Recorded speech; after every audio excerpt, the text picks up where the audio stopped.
வணக்கம் ஃப்ரெண்ட்ஸ், இது உங்கள் சாய்னிகா சமையல். இன்றைக்கி நம்ம சாய்னிகா சமையலில் என்ன பார்க்க போகிறோன்னா, ஒரு சுவையான காளான் கிரேவி தாங்க. இந்த காளான் கிரேவி எப்படி செய்யணும் அப்படிங்கிறத பார்க்குறதுக்கு முன்னாடி நீங்கள் இன்னும் நம்மளோட சாய்னிகா சமையலை சப்ஸ்கிரைப் பண்ணலை அப்படின்னா ப்ளீஸ் மறக்காமல் சப்ஸ்கிரைப் பண்ணி வச்சுக்கோங்க. வாங்க ஃப்ரெண்ட்ஸ், வீடியோக்குள்ளே போகலாம். இப்போ இந்த கிரேவி செய்கிறதுக்கு நான் அடுப்பில் ஒரு பேன் வச்சுருக்கேங்க. அதில் கொஞ்சமாக ஆயில் சேர்த்துக்கலாம். ஆயில் ஹீட் ஆனதும் ஒரு ஸ்பூன் பெருஞ்சீரகம் சேர்த்துக்கலாங்க. பெருஞ்சீரகம் நல்லா பொரிஞ்சதும் 2 ஏலக்காய் சேர்த்துக்கலாம்.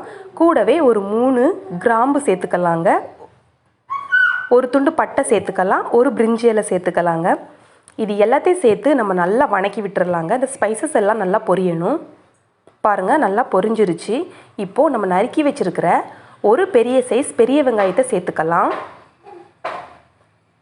நல்லா நீள வாக்கில் நறுக்கி சேர்த்துக்கலாங்க. இந்த வெங்காயம் நல்லா வணங்கணுங்க. நம்ம இதை நல்லா வணக்கிட்டுருக்கலாம்.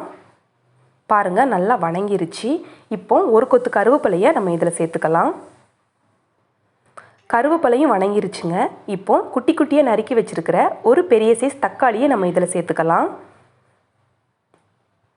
இந்த வெங்காயம் தக்காளி எல்லாம் நல்லா வணங்கி வரணுங்க.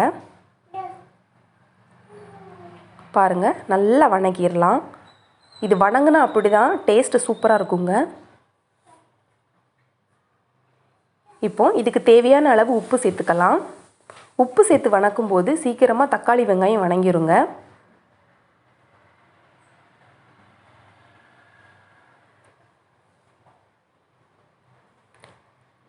இப்போ இஞ்சி பூண்டு விழுது சேர்த்துக்கலாங்க. நான் இன்றைக்கி 1.5 ஸ்பூன் அளவுக்கு இஞ்சி பூண்டு விழுது சேர்த்துருக்கேங்க. சேர்த்து இஞ்சி பூண்டோட பச்சை வாசனை போகிற வரைக்கும் நம்ம நல்லா வணக்கிக்கலாம்.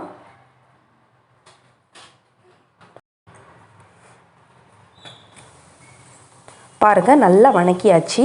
இப்போது காரத்துக்காக 1 ஸ்பூன் தனி மிளகாய் தூள் சேர்த்துருக்கேங்க. கூடவே ஒரு 1/2 ஸ்பூன் கரம் மசாலா சேர்த்துருக்கிறேன்.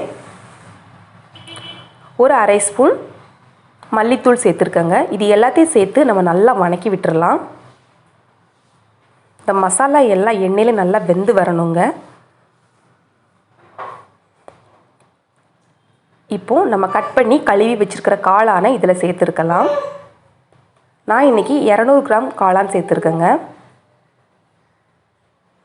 சேர்த்துட்டு நம்ம நல்லா ஒரு டைம் கிளறி விட்டுறலாம்.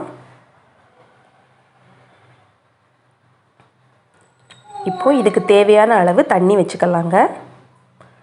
காளான்லேயே தண்ணி இருக்குங்க, அதனால் கொஞ்சமாக நம்ம தண்ணி வச்சுக்கலாம். தண்ணி வச்சுட்டு நல்லா இந்த மாதிரி கலந்து விட்டுறலாங்க. இப்போது இதுக்கு தேவையான அளவு மஞ்சள் தூள் சேர்த்துக்கலாம்.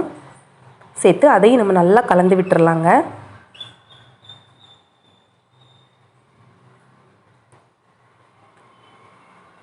இப்போ எல்லாம் சேர்த்தாச்சு. இப்போ நல்லா நம்ம கலந்து விட்டுறலாம்.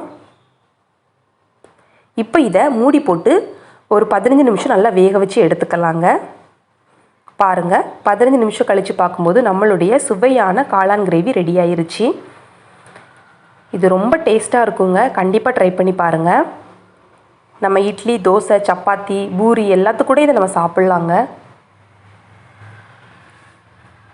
அவ்வளோதான் ஃப்ரெண்ட்ஸ், நம்மளுடைய சுவையான காளான் கிரேவி ரெடி ஆயிருச்சு. நாங்கள் இப்போ இதை சாதம் கூட சாப்பிட போகிறோம். நீங்களும் இதே மாதிரி செஞ்சு பார்த்துட்டு எப்படி இருந்துச்சு அப்படின்னு கமெண்ட்ஸ் பாக்ஸில் கமெண்ட்ஸ் பண்ணுங்கள். மறக்காமல் நம்மளோட சாய்னிகா சமையலை சப்ஸ்கிரைப் பண்ணுங்கள். உங்களுக்கு இந்த வீடியோ பிடிச்சிருந்துச்சு அப்படின்னா லைக் பண்ணுங்கள், ஷேர் பண்ணுங்கள். தேங்க்ஸ் ஃபார் வாட்சிங்.